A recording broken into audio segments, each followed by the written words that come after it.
I was a decorated Navy SEAL with 3 tours in Afghanistan, but nothing prepared me for the battle waiting in my own backyard.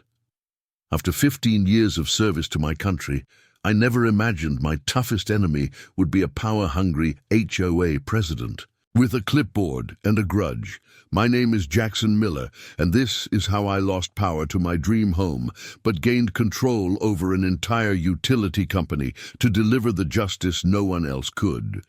Would you have the courage to stand up against a corrupt HOA that left your family in the dark? Comment below where you're watching from. I stared in disbelief at the severed power lines hanging limply from my home's exterior wall. 3 days without electricity in the sweltering Arizona summer had pushed my patience to its breaking point. My wife Sophie was staying at her mother's with our 2 kids, the heat too dangerous for our newborn daughter. I stood alone in our darkened living room, sweating through my shirt, despite the sun having set hours ago.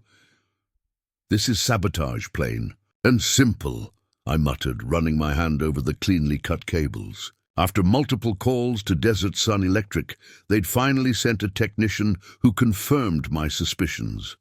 "Those lines didn't fail naturally, sir.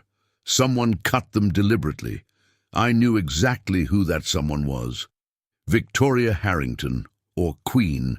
Victoria, as neighbors secretly called her, had been Saguaro Estate's HOA president for 8 years. A former real estate developer with political aspirations, she ruled our community with an iron fist disguised in diamond rings and designer clothes. Our troubles began innocently enough. 3 months after moving in, I received my first violation. Notice, my American flag was mounted improperly according to community standards. As a veteran, that flag meant everything to me. It had been with me overseas, a reminder of what I was fighting for. I appealed the violation but was denied. "Rules are rules, Mr. Miller," Victoria had said during my appeal hearing, not bothering to look up from her tablet.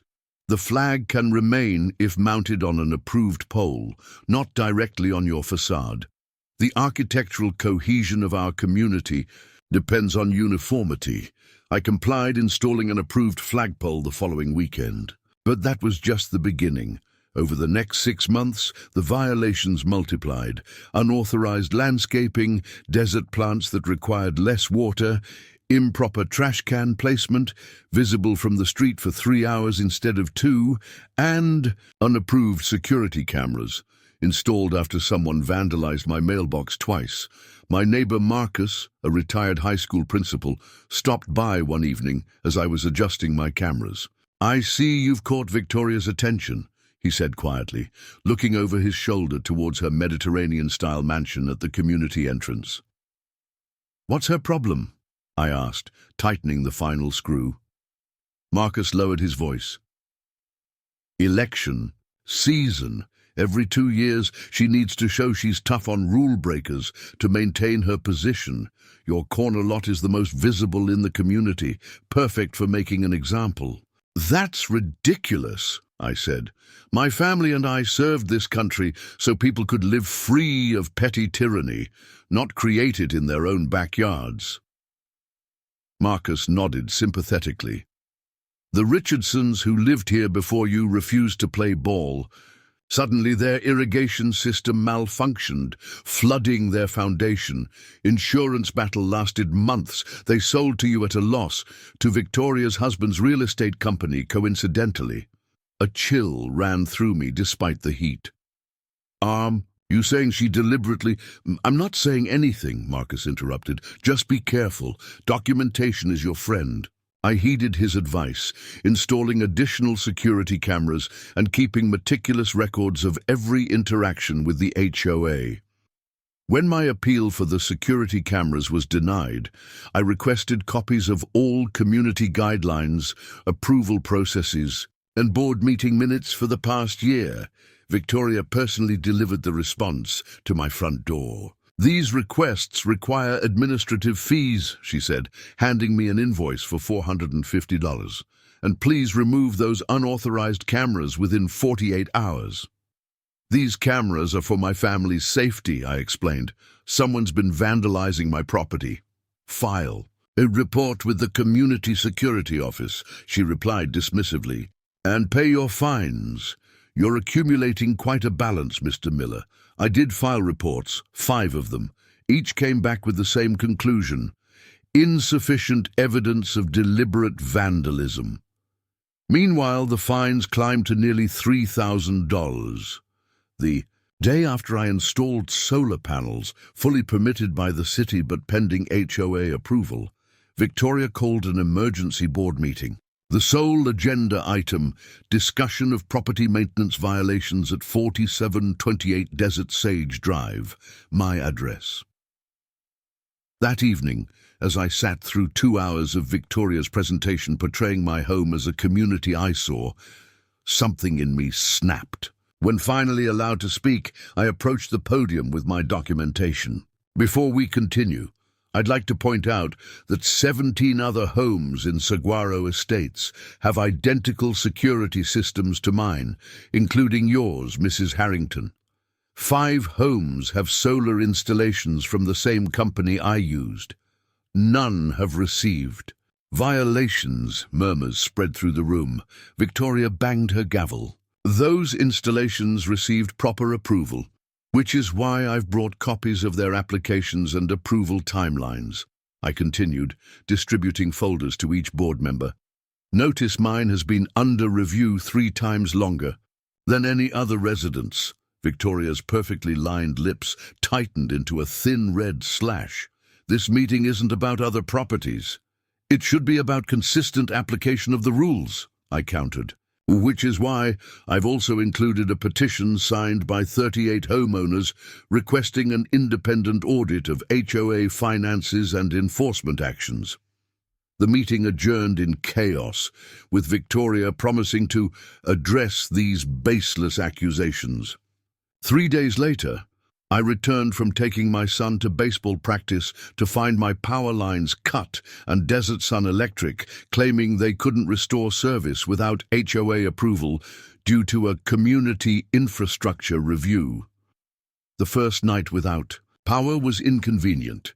The second was uncomfortable. By the third day, with temperatures hitting 110 degrees, it became dangerous. Our home's interior temperature reached 95 degrees, despite closed blinds and windows. I sent Sophie and the kids to her mother's place in Scottsdale, while I stayed behind, sleeping in my truck with the AC running for a few hours each night. We've submitted 3 urgent repair requests, the Desert Sun Electric customer service representative explained over the phone. Each time, we receive a denial from your HOA citing pending community infrastructure assessments. That's not a real thing, I argued. You're a public utility. The HOA can't prevent you from restoring service. The representative paused. Normally, sir, you'd be right. But Saguaro Estates has a unique arrangement. The community's underground. Power infrastructure is privately owned and maintained through an easement agreement. Any work requires HOA approval. I hung up and immediately drove to the county records office. The representative was right. Victoria's predecessor had negotiated a sweetheart deal with the developer, giving the HOA unprecedented control over utility access. The arrangement saved the developer millions in infrastructure costs, while giving the HOA leverage I'd never imagined possible. When I returned home, a notice was taped to my front door. Due to ongoing electrical safety concerns, the property at 4728 Desert Sage Drive has been deemed temporarily uninhabitable until repairs are authorized. Continued occupation constitutes a violation of community safety regulations. Daily fines of $750 will apply. I crumpled the notice and tossed it aside. As a SEAL, I'd lived in conditions far worse than a hothouse. But this wasn't about comfort. It was about principle. Victoria had crossed a line, and I wasn't backing down. That evening, Marcus stopped by with a cooler of ice and bottled water. "Jackson, "You need to know what you're up against," he said gravely.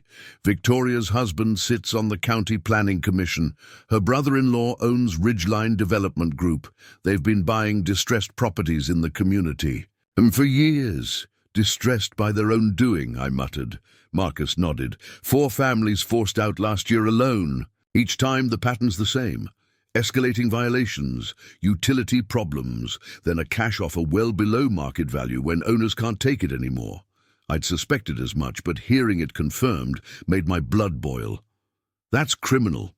"It's carefully legal," Marcus corrected. "Victoria never directly benefits. The properties go to her brother-in-law's company.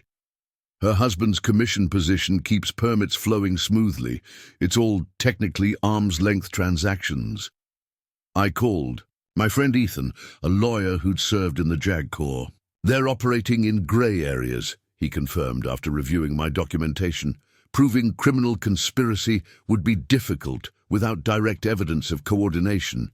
Civil action might be possible, but these cases drag on for years." "I don't have years," I replied. "I have a family living with my mother-in-law and a house that's becoming unlivable." I decided to make one last attempt at reason. The next morning, I waited outside Victoria's sprawling 5,000-square-foot Mediterranean villa.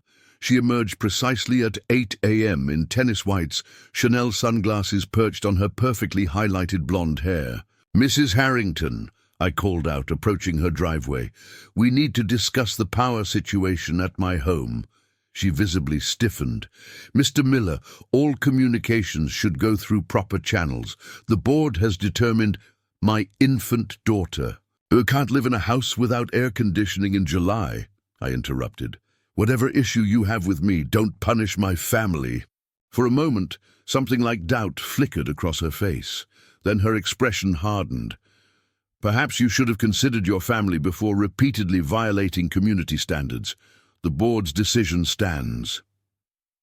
"This isn't about community standards," I said quietly. "It's about forcing us out so your brother-in-law can add another property to his portfolio." Victoria's perfectly manicured hand tightened around her car keys. "That's a serious accusation, Mr. Miller. One could even call it defamatory. One could call deliberately cutting power lines criminal destruction of property," I countered. Her thin smile didn't reach her eyes. "Prove it." 2 hours later, I received an email notification of an emergency HOA inspection scheduled for my property the following morning to assess electrical safety concerns. My security cameras captured 3 men arriving at 7 a.m. wearing desert Sun Electric uniforms but driving unmarked vans. Victoria supervised from her Range Rover parked across the street. Despite my protests, they claimed emergency authority to inspect. I followed them throughout the house, recording every move on my phone. One kept disappearing into rooms alone until I insisted on accompanying each of them.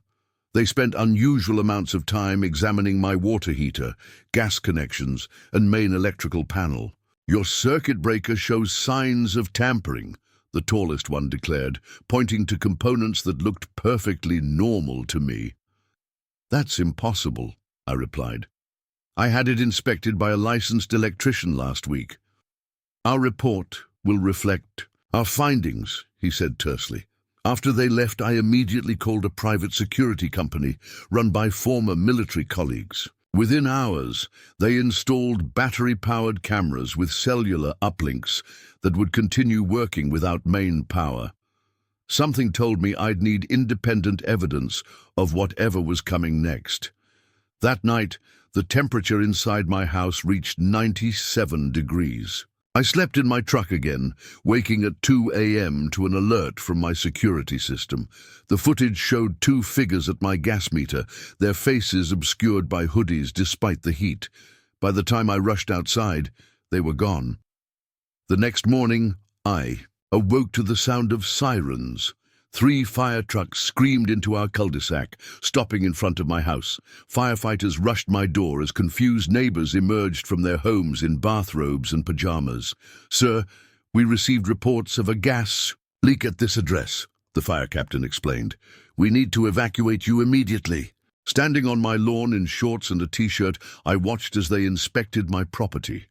Victoria arrived moments later, clipboard in hand, stopping to speak with several neighbors. I could read her lips. Such a shame. Safety hazard. Bored. Tried to warn him. No evidence of a gas leak, sir, the captain finally reported. False alarm. As the fire trucks departed, Victoria approached. The board will need to discuss this incident, she announced loudly enough for gathering neighbors to hear. Multiple safety concerns, possible code violations. This can't continue. You're right about that, I agreed, my voice deadly calm. That afternoon, I received a certified letter declaring my home an imminent threat to community safety and ordering me to vacate within 48 hours or face legal action. The final line read, "Homeowner accounts with outstanding violations exceeding $5,000 become subject to HOA lien proceedings." Sophie called in tears. "Jackson, we can't keep living like this. Maybe we should consider their offer." Victoria's brother-in-law had contacted her directly, proposing to buy our home for 30% below market value, a generous accommodation given the property's issues. I stared at our darkened home, the dream we'd saved for through multiple deployments and years of sacrifice. My mind flashed to villages I'd seen overseas, where corrupt officials used their power to drive people from their homes for personal gain. I'd fought against that kind of injustice abroad. I wouldn't surrender to it at home. "No," I told Sophie firmly, "we're not running, not this time." I spent that night researching Desert Sun Electric while sitting in my truck, using my phone's hotspot to access the internet. What I discovered surprised me. The utility company wasn't as large as its name suggested. It was a regional provider, servicing our county and 2 others, handling about 80,000 customers total. More importantly, it was privately held, not a public utility as I'd assumed. Desert Sun Electric was acquired by Southwestern Energy Partners. In 2018, I read aloud, scrolling through news articles. Minority stakeholders retained 40% ownership with board representation. Something clicked in my mind. Victoria's husband hadn't just negotiated an easement agreement, he'd helped engineer a private takeover of what should have been public infrastructure. The next morning, I drove to Phoenix to meet with Ethan, my JAG lawyer friend, bringing all my documentation. "They've created a perfect trap," he said, reviewing the paperwork. "The HOA controls access to utilities through the easement agreement. The utility company honors the HOA's decisions because of overlapping ownership interests. It's technically legal, but ethically bankrupt." "How do I break the trap?" I asked. Ethan leaned back in his chair. "In the military, how would you respond to an enemy controlling critical infrastructure?" I smiled for the first time in days. "Take control of the infrastructure." I left Ethan's office with a plan. My first call was to my investment advisor. "I need liquid assets as much as possible, as quickly as possible," I explained. "The retirement accounts, your investment properties?" she asked, concern evident in her voice. "All of it, except the college funds," I confirmed. My military career and subsequent work as a security consultant had been lucrative. Living below our means and investing aggressively had built a substantial portfolio. Within days, I had access to $4.2 million, not enough to buy a controlling interest in Desert Sun Electric, but perhaps enough for something else. Next, I contacted 3 former SEAL teammates who'd gone into private equity. "I need intelligence on Southwestern Energy. Partners," I told them, "specifically any partners looking to exit." While waiting for their findings, I focused on gathering evidence. The private security team installed additional cameras around my property, capturing Victoria's inspectors, making repeat visits while I was away. On their 3rd unauthorized entry, they tampered with my gas line, documented clearly from 3 angles. I sent the footage to Ethan with instructions to hold it securely. 1 week after being forced from our home, my old teammates delivered exactly what I needed. Martin. Reynolds, one of the minority stakeholders in Desert Sun Electric, was quietly looking to sell his 15% share. He'd clashed with the board over their community partnership strategies, the very program that gave HOAs like Victoria's their extraordinary power. I arranged a meeting with Reynolds, positioning myself as a private investor interested in regional utilities. We met at a golf club in Scottsdale, far from Saguaro Estates. The company's fundamentals are strong, Reynolds explained, but I disagree with their exclusive community agreements. They're essentially allowing HOAs to weaponize basic services. I couldn't agree more, I replied, revealing my situation. That's exactly why I want to buy your stake. Reynolds studied me for a long moment. You know 15% isn't controlling interest, right? You'd still be outvoted on the board. I'm not looking to control the company, I explained, just to gain enough leverage to fix my specific problem and perhaps help others in similar situations. 2 days later, using a shell company Ethan helped establish, I purchased Reynolds' 15% stake for $3.8 million, nearly every penny I had. The purchase gave me a seat on the regional board and access to internal documents and communications. What I found exceeded my darkest suspicions. Desert Sun Electric had a formal program called Community Compliance Partnerships, with 12 local HOAs, Saguaro Estates among them.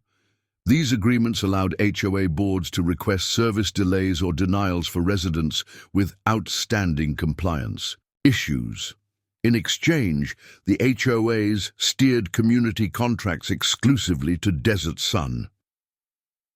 More disturbing were the emails between Victoria's husband, Richard Harrington, and the utilities CEO, discussing problem properties and acquisition opportunities. My home address appeared 3 times in these exchanges.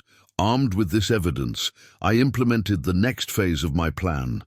I contacted every board member of Desert Sun Electric individually, requesting private meetings to discuss serious compliance and potential legal concerns I discovered as a new stakeholder.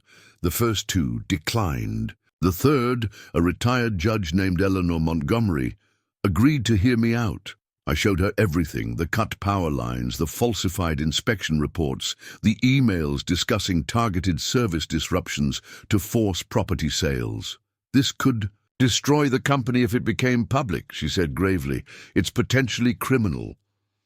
I don't want to destroy the company, I assured her.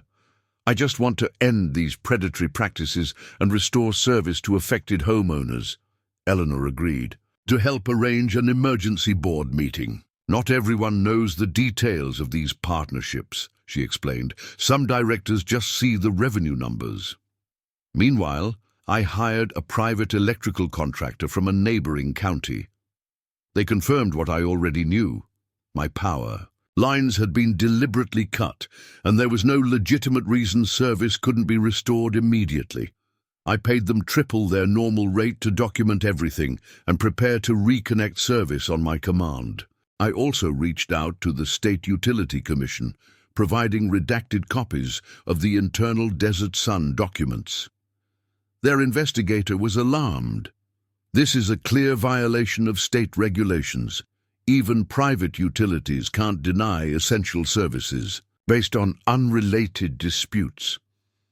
3 weeks after being forced from our home, I walked into the Desert Sun Electric Emergency Board meeting with Eleanor Montgomery at my side. The CEO, James Wilson, glared as I took my seat. Mr. Miller has raised serious concerns about our community compliance partnerships, Eleanor began. I believe the board should hear him out. I laid out my case methodically, showing the evidence of targeted service disruptions, the emails discussing my property specifically, and the documentation of illegal entry and tampering. These are selective interpretations, Wilson objected. The partnerships help ensure community standards and protect property values. They're being used to force homeowners out for below-market acquisition. I countered, displaying a spreadsheet listing 26 properties across 3 communities where service had been disrupted before the homes were purchased by development companies, including 8 by Victoria's brother-in-law. The board members exchanged uneasy glances. Eleanor spoke up. I've consulted independently with our legal team. These practices expose us to significant liability. The Utility Commission is already asking questions. After 2 hours of tense discussion, the board voted 7-4 to suspend all community compliance partnerships pending review and to restore service to all affected properties immediately. As I left the meeting, the CEO stopped me in the hallway. "You've made a powerful enemy today," he warned. I smiled thinly. "That makes 2 of us." The sun was setting as the Desert Sun electric service truck pulled up to my house. 3 technicians worked quickly, restoring power to my home after 23 days of darkness. I stood watching from the driveway, arms crossed, as neighbors peeked through windows and blinds. "Systems live, sir," the lead technician reported, flipping the last switch. Lights blazed to life throughout my home, the air conditioner humming as it began the monumental task of cooling the superheated interior. "How long have you worked for Desert Sun?" I asked casually. 12 years, he replied. "Ever disconnected service like mine before?" He hesitated, glancing toward his colleagues. "We're just told which properties need service.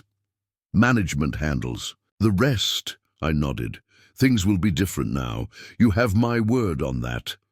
As the truck pulled away, Victoria Harrington's Range Rover screeched to a halt behind it. She stormed up my driveway, designer heels clicking aggressively on the concrete, her face contorted in barely contained fury. "What did you do?" she demanded. "That service order wasn't approved by the HOA." "It didn't need to be," I replied calmly. "The board of Desert Sun Electric voted to end their compliance partnership with Saguaro Estates this afternoon. Your special arrangement is terminated." Victoria's perfectly made-up face paled beneath her tan. "That's not possible." "Richard would have told me your husband wasn't invited to that particular meeting," I explained. "Conflict of interest concerns." Her eyes narrowed. "Who do you think you are? This community has standards, protocols." "I'm a new board member." "At Desert Sun Electric," I said, enjoying the shock spreading across her face. "As of last week, I own 15% of the company." Victoria took an involuntary step backward. That's impossible. You couldn't afford—" "I liquidated everything," I acknowledged.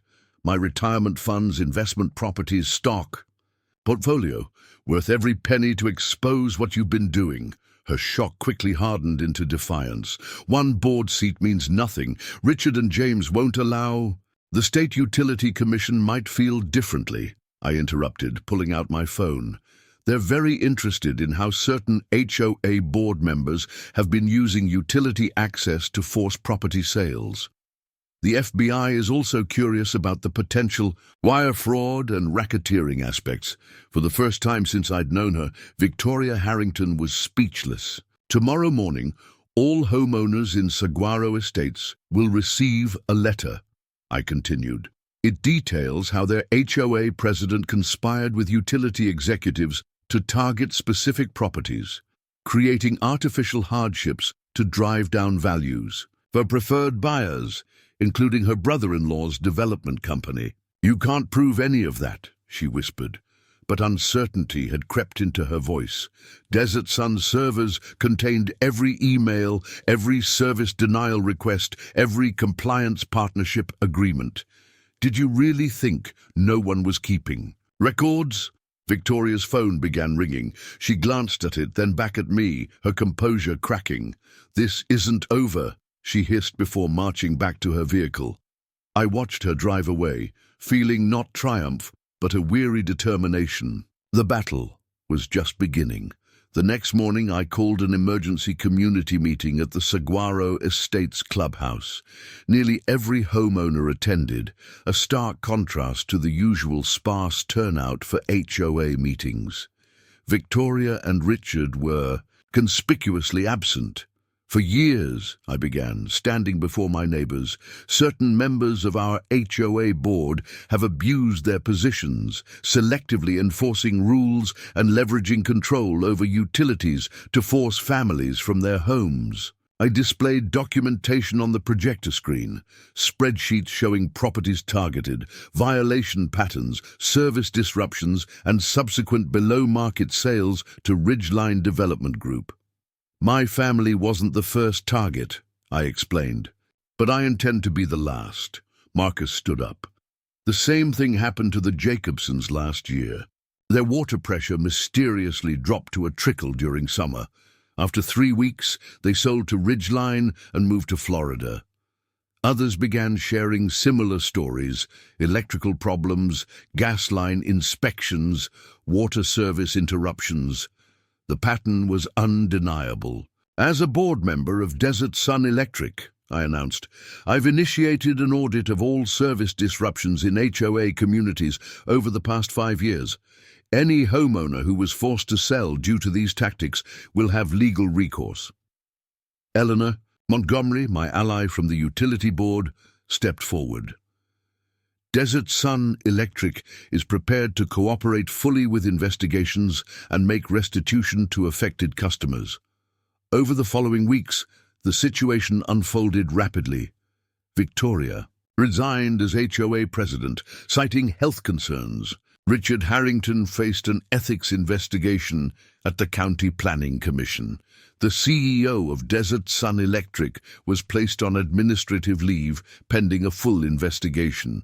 More significantly, 3 families who had sold their homes under duress were able to repurchase them at their original sale prices, with Ridgeline Development forced to unwind the transactions under threat of fraud charges. Sophie and the kids moved back home, our air conditioning working overtime to make up for lost time. As we settled in, neighbors stopped by with welcome-back casseroles and relieved smiles. "You could have just moved," Marcus remarked as we sat on my porch one evening. "Found another house, walked away from the fight. Would have been easier." I watched my children playing in the front yard, finally able to enjoy their home again. Some things are worth fighting for. 2 months later, I presided over a very different kind of HOA meeting. The newly elected board, including Marcus and 4 other homeowners who had previously been targeted by Victoria, unanimously adopted new bylaws. These included transparent enforcement procedures, independent appeals, and explicit prohibitions against selective rule application. Most importantly, we dissolved the private utility easement agreement, returning service decisions to Desert Sun Electric proper, where I continued to serve as a board member focused on consumer protection. The reform didn't stop at Saguaro Estates. Working with Eleanor, I helped identify 11 other HOAs with similar compliance partnerships. One by one, these arrangements were terminated, and affected homeowners received restitution for service disruptions. Victoria and Richard Harrington quietly listed their Mediterranean villa for sale 6 months later. No one in Saguaro Estates made an offer. On the 1-year anniversary of our power being restored, we hosted a neighborhood barbecue in our backyard. Looking around at families laughing and children playing, I felt something I hadn't expected. Not the satisfaction of revenge, but the deeper reward of restoration. Eleanor joined me by the grill. "You know, when you first bought that stake in Desert Sun, I thought you just wanted to get even," she admitted. "But you've transformed how utilities operate across the region. The new Consumer Protection Division was unanimously approved by the board yesterday." I smiled, flipping burgers. It was never about cutting their power in revenge. It was about making sure no one could abuse that power again. As evening fell, my neighbors gathered on our patio. Sophie brought out a cake decorated with a house, silhouette and twinkling battery-operated lights. "To Jackson," Marcus proposed, raising his glass, "who taught us that sometimes fighting back means fighting for everyone." My phone buzzed with a news alert. State Utility Commission adopts Miller Rule, prohibiting service discrimination in HOA communities. I showed it to Sophie, who squeezed my hand. Later that night, after everyone had gone home and our children were asleep, Sophie and I sat on our front porch, enjoying the quiet neighborhood and the stars above. "Was it worth it?" she asked. "Spending nearly everything we had?" I looked at our home, lights glowing warmly from within, and then across the street where a young family was moving into the Harrington's former residence. "We didn't just buy back our power," I replied. "We helped restore a community." In the distance, the Desert Sun Electric headquarters glowed on the horizon, its operations now transformed. The company had become a state leader in consumer protection, with our story serving as a cautionary tale in utility management training. I never set out to buy a utility company or bring down a corrupt HOA president. I just wanted to protect my family and home. But sometimes the fight for justice grows beyond our original intentions, creating ripples that change not just our lives, but the lives of countless others. Victoria Harrington had thought cutting my power lines would force me out. Instead, it illuminated a path to reform that brightened an entire community. Sometimes being left in the dark is exactly what you need to finally see the light. As I walk through Saguaro Estates today, 5 years after our battle with Victoria ended, I'm struck by how different everything feels. Children ride bikes freely without fear of violation notices. Gardens bloom with diverse plants chosen for beauty rather than conformity. Solar panels glint from nearly half the rooftops. Installations I helped approve through my continuing role at Desert Sun Electric. Victoria's brother-in-law's development company declared bankruptcy after class action lawsuits from homeowners across 3 counties. Richard resigned from the Planning Commission and now sells timeshares in Florida. I heard Victoria works in his office, handling paperwork instead of wielding power. The Miller Rule has spread to utility companies in neighboring states, with consumer advocacy groups referring to our case as a landmark in fighting predatory HOA practices. Last month, a young veteran and his family moved in across the street. When I welcomed them, he confessed they'd researched dozens of communities before choosing ours. "We heard what happened here," he explained, "how one homeowner stood up to corruption and changed everything. That's the kind of community we want. To raise our kids in.